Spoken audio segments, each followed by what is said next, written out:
Mi smo se spremili za početak ove školske godine. Moram da kažem da smo srećni i ove godine jer svake godine se pokazuje trend rasta broja učenika na Vračaru.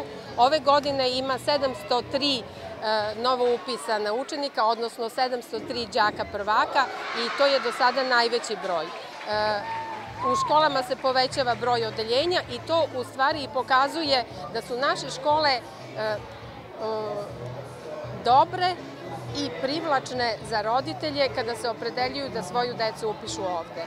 Nastojaćemo da za naše učenike na Vračaru obezbedimo najbolje uslove za njihovo školovanje i odrastanje.